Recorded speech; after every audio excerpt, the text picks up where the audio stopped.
स्तोत्रसंहिता 135 परमेश्वराची थोरवी आणि मूर्तीची निरर्थकता. 1 परमेशाचे स्तवन करा. परमेश्वराच्या नावाचे स्तवन करा.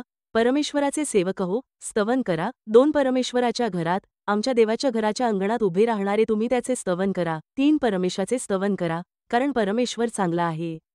त्याच्या नावाची स्तोत्रे गा, कारण ते मनोरम आहे. 4 कारण परमेशाने आपणासाठी याकोबाला निवडले आहे, आपले स्वतःचे धन होण्यासाठी इस्रायलास निवडून घेतले आहे. 5 परमेश्वर थोर आहे.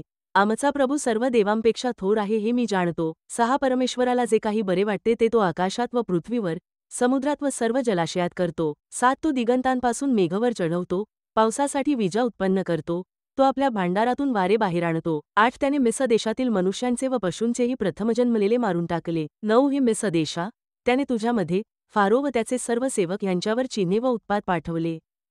10 त्याने अनेक राष्ट्रांचा मोड केला, बलवान राजे मारून टाकले. 11 अमोऱ्यांचा राजा सिहोन व बाशानाचा राजा ओग यांना मारून टाकले.